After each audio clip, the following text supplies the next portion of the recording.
भारद्वाज सुने शंकर बानी, सकुचि सप्रेम उमा मुस्कानी। लगे बहुरी बरने वृष केतु, सो अवतार भयु जेहि हेतु। याज्ञवल्क्य जी ने कहा, हे भारद्वाज, शंकर जी के वचन सुनकर पार्वती जी सकुचा कर प्रेम सहित मुस्काई। फिर वृषकेतु शिव जी जिस कारण से भगवान का वह अवतार हुआ था उसका वर्णन करने लगे। दुआ, सो में तुम सन कहूँ सुबु सुनो, मुनि मन लाई, राम कथा कली मलहरनी, मंगल करनी सुहाई। हे मुनीश्वर भारद्वाज, में वह सब तुमसे कहता हूँ, मन लगाकर सुनो। श्री रामचंद्र जी की कथा कलयुग के पापों को हरने वाली, कल्याण करने वाली और बड़ी सुंदर है। स्वयं भू मनु अरु शतरूपा, जिन्न ते भेद नर सृष्टि अनुपा, दंपत्ति धर्म आचरण काज हो गाओ, श्रुति जिन्न के लीका। स्वयं भू मनु और उनकी पत्नी शतरूपा, जिनके मनुष्य की यह अनुपम सृष्टि हुई, इन दोनों पति पत्नी के धर्म और आचरण बहुत अच्छे थे। आज भी वेद जिनकी मर्यादा का गान करते हैं। नृप उत्तानपाद सुत तासु, ध्रुव हरि भगत भयु सुत जासु, लघु सुत नाम प्रिय व्रत ताहि, वेद पुराण प्रशंसहि जाहि। राजा उत्तानपाद उनके पुत्र थे, जिनके पुत्र प्रसिद्ध हरि भक्त ध्रुव जी हुए। उन मनु जी के छोटे लड़के का नाम प्रियव्रत था, जिसकी प्रशंसा वेद और पुराण करते हैं। देवहूति पुनि तासु कुमारी, जो मुनि कंदर्प के प्रिय नारी, आदि देव प्रभु दीन दयाला, जठर धरे जेहि कपिल कृपाला। पूना देवहूति उनकी कन्या थी, जो कंदर्प मुनि की प्यारी पत्नी हुई, और जिन्होंने आदि देव दिनों पर दया करने वाले सामर्थ्य एवं कृपालु भगवान कपिल को गर्भ में धारण किया। संख्य शस्त्र जिन्हें प्रकट बखाना, तत्व विचार निपुण भगवाना, तही मनोराज किन्न बहु काला, प्रभु आयुष सब विधि प्रतिपाला। तत्वों का विचार करने में अत्यंत निपुण जिन कपिल भगवान ने संख्य शस्त्र का प्रकट रूप में वर्णन किया, उन स्वयं भू मनु जी ने बहुत समय तक राज्य किया और सब प्रकार से भगवान की आज्ञा रूप शास्त्रों की मर्यादा का पालन किया। सोरठा, होई न विषय विराग भुवन बसत भा, चौथपन रथे बहुत दुख लाग, जन्म गयु हरि भक्ति बिनो। घर में रहते बुढ़ापा आ गया, परंतु विषयों से वैराग्य नहीं होता। इस बात को सोचकर उनके मन में बड़ा दुख हुआ कि श्री हरि की भक्ति बिना जन्म यूं ही चला गया। बरबस राज सुती तब दिन्ना, नारी समेत गवन बन किन्ना, तीरथ बर नेमिस विख्याता, अति पुनित साधक सिद्धिदाता। तब मनु जी ने अपने पुत्र को जबरदस्ती राज्य देकर स्वयं स्त्री से वन को गमन किया। अत्यंत पवित्र और साधकों को सिद्धि देने वाले तीर्थों में श्रेष्ठ नैमिषारण्य प्रसिद्ध हैं।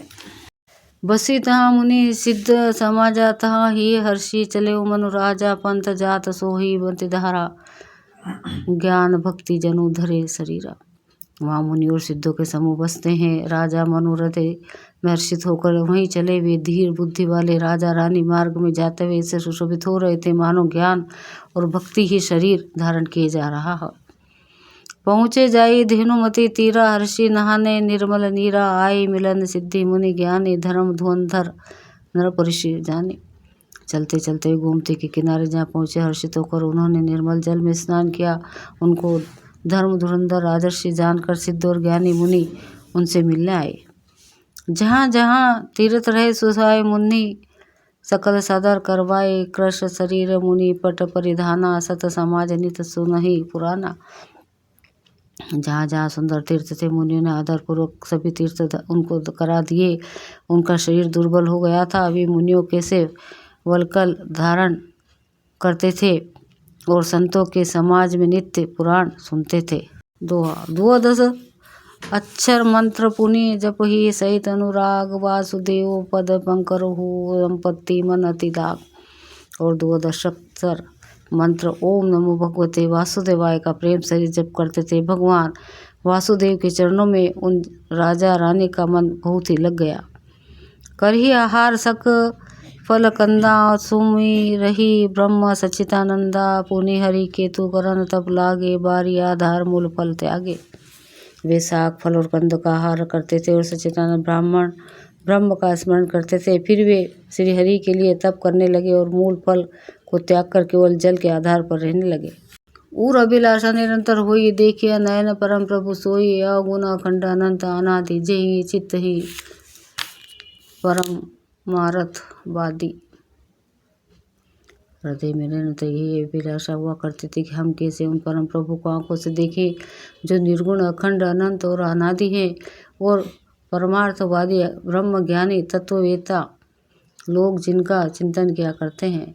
नेति नेति जेहि वेद निरूपा निजानंद निरूपाधि अनुपमा शंभु विरंची विष्णु भगवाना उपजहि जासु अंश ते नाना। जिन्हें वेद नेति नेति यह भी नहीं कहकर निरूपण करते हैं, जो आनंद स्वरूप उपाधि रहित और अनुपम है, एवं जिनके अंश से अनेकों शिव, ब्रह्मा और विष्णु भगवान प्रकट होते हैं। ऐसे ही प्रभु स्वयं बस आहि भगत हेतु लीलान तनु गहि, जो यह वचन सत्य श्रुति भाषा तो हमार पूजी अभिलाषा। ऐसे महान प्रभु भी सेवक के वश में हैं और भक्तों के लिए दिव्य लीला विग्रह धारण करते हैं। यदि वेदों में यह वचन सत्य कहा है तो हमारी अभिलाषा भी अवश्य पूरी होगी। दोहा। यही बीते बीते वर्ष सठ सहस बारी हारा, संबत सप्त सहस्र पुनि रहे समीर आधार। इस प्रकार जल का आहार करके तप करते 6000 वर्ष बीत गए, फिर 7000 वर्ष के वायु के आधार पर रहे। बरस सहस 10 त्यागे वो सो ठाड़े रहे, एक पद दो विधि हरि हर तप देखी अपारा, मनो समीप आए बहु बारा। 10,000 वर्ष तक उन्होंने वायु का आधार भी छोड़ दिया, दोनों एक पैर से खड़े रहे। उनका अपार तप देखकर ब्रह्मा, विष्णु और शिव जी कई बार मनु जी के पास आए। मगु बार बहु भांति लोभाए, परम धीर नहीं चल ही चलाए, अस्थि मात्र होई रहे शरीरा, तद भी माना मन ही नहीं पीरा। उन्होंने इन्हें अनेक प्रकार से ललचाया और कहा कि कुछ वर मांगो, पर ये परम धैर्यवान राजा रानी अपने तप से किसी के डिगाए नहीं डिगे। यद्यपि उनका शरीर हड्डियों का ढांचा मात्र रह गया था, फिर भी उनके मन में जरा सी पीड़ा नहीं थी।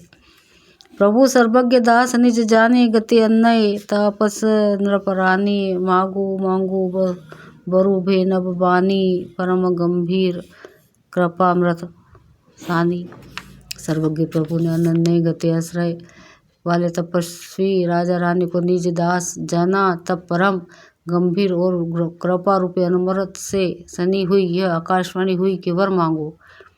मृतक जीवावानी गिरह सुहाई, श्रवण रंध्र होई उर जब आई, हस्त पुष्ट तन भाई सुहाए, मन हो अब ही भवन ते आए। मुर्दे को भी जिला देने वाली यह सुंदर वाणी कानों के छेदों से होकर जब हृदय में आई, तब राजा रानी के शरीर ऐसे सुंदर और हस्त पुष्ट हो गए मानो अभी घर से आए हो। दोहा। श्रवण सुधा सम वचन सुने पुलक प्रफुल्लित गात, बोले मनु करी दंडवत प्रेम न हृदय समात। कानों में अमृत के समान लगने वाले वचन सुनते ही उनका शरीर पुलकित और प्रफुल्लित हो गया। तब मनु जी दंडवत करके बोले, प्रेम हृदय में समाता ना था। सुनु सेवक सुर तरु सूर धेनु, विधि हरिहर वंदित पद रेणु, सेवत सुलभ सकल सुखदायक, प्रणत पाल सचराचर नायक। हे प्रभु सुनिए, आप सेवकों के लिए कल्पवृक्ष और कामधेनु हैं। आपकी चरण रज के ब्रह्मा और विष्णु और शिव जी भी वंदना करते हैं। आप सेवा करने में सुलभ हैं तथा सब सुखों के देने वाले हैं। आप शरणागत के रक्षक और जड़ चेतन के स्वामी हैं। जो अनाथ हित हम पर ने हो, तो प्रसन्न होई यह बर देहूँ, जो स्वरूप बस शिव मन माही, जेहि कारण मुनि जतनकार ही। हे अनाथों का कल्याण करने वाले, यदि हम लोगों पर आपका स्नेह है तो प्रसन्न होकर यह वर दीजिए कि आपको जो स्वरूप शिव जी के मन में बसता है और जिसकी प्राप्ति के लिए मुनि लोग यत्न करते हैं। जो भूसंडी मन मानस हंसा, सगुण अगुण जेहि निगम प्रशंसा, देख ही हम सो रूप भरी लोचन, कृपा करूँ प्रणतारिति लोचन। जो काक भूसंडी के मन रूपी मानसरों में विहार करने वाला हंस है, सगुण और निर्गुण कहकर वे जिसकी प्रशंसा करते हैं, वे शरणागत के दुख मिटाने वाले प्रभु, ऐसी कृपा कीजिए कि हम उसी रूप को नेत्र भर कर देखें। दंपत्ति वचन परम प्रिय लागे, मृदुल विनीत प्रेम रस पागे, भगत बचल प्रभु कृपा निधाना, विश्वास प्रगटे भगवाना। राजा रानी के कोमल विनय युक्त और प्रेम रस से पगे हुए वचन भगवान को बहुत ही प्रिय लगे। भक्त वत्सल कृपा निधान संपूर्ण विश्व के निवास स्थान या समस्त विश्व व्यापक सर्व सामर्थ्य भगवान प्रकट हो गए। दोहा। नील सरो रूह नील मणि नील निर्धर श्याम लाजही तन शोभा निरखी कोटि कोटि सतकाम। भगवान के नीले कमल नीलमणि और नीले जलयुक्त मेघ के समान कोमल प्रकाशमयी और सरस श्यामवर्ण चिन्मय शरीर की शोभा देखकर करोड़ों कामदेव भी लजा जाते थे। शरद मयंक बदन छवि सीमा चरु कपोलचि बुकोदर ग्रीवा अधर अरुण रद सुंदर नासा बिंदु कर निकर विनिदक हासा। उनका मुख शरद पूर्णिमा के चंद्रमा के समान छवि की सीमा स्वरूप था। गाल और ठोड़ी बहुत सुंदर थे। गला शंख के समान त्रिरेखा युक्त चढ़ाव उतार वाला था। लाल होठ दांत और नाक अत्यंत सुंदर थे। हंसी चंद्रमा की किरण वाली को नीचा दिखाने वाली थी। नौ अंबुज अम्बक छवि निकी चितावनी ललित भावती जी की भ्रू कुटीर मनोज चाप छवि हारी तिलक ललाट पटल दुतकारी। नेत्रों की छवि नए खिले हुए कमल के समान बड़ी सुंदर थी। मनोहर चितवन जी की बहुत प्यारी लगती थी। टेढ़ी भुएं कामदेव के धनुष की शोभा को हरने वाली थी। ललाट पटल पर प्रकाश में तिलक था। कंडल मकर मुकुट सिर भ्राजा कुटिल केश जनु मधुप समाजा और श्री वत्स रुचिर बनमाला पदिक हरा भूषण मणिजाला। कानों में मकर कृत मछली के आकार के कुंडल और सिर पर मुकुट सुशोभित था। टेढ़े घुंघराले काले बाल ऐसे सघन थे मानो भूरों के झुंड हो। हृदय पर श्रीवत्स सुंदर वनमाला रत्न जड़ित हार और मणियों के आभूषण सुशोभित थे। केरी कंदर चारु जनेऊ बहु विभूषण सुंदर तेऊ करी कर सरिस सुभग भुज दंडा कटी निसंग कर सर को दंडा। सिंह किसी गर्दन थी सुंदर जनेऊ था। भुजाओं में जो गहने थे वे भी सुंदर थे। हाथी के सुंड के समान उतार चढ़ाव वाले सुंदर भुजदंड थे। कमर में तरकस और हाथ में बाण और धनुष शोभा पा रहे थे। तो तड़ित बिंदिक पीतपट उदर रेख पर तनी तीनी नाभि मनोहर लेती जनु जमुन भंवर छवि छीनी। स्वर्ग वर्ण का प्रकाशमय पीतांबर बिजली को ले जाने वाला था। पेट पर सुंदर 3 रेखाएं त्रिवली थी। नाभि ऐसी मनोहर थी मानो यमुना जी के भंवरों की छवि को छीन लेती हो।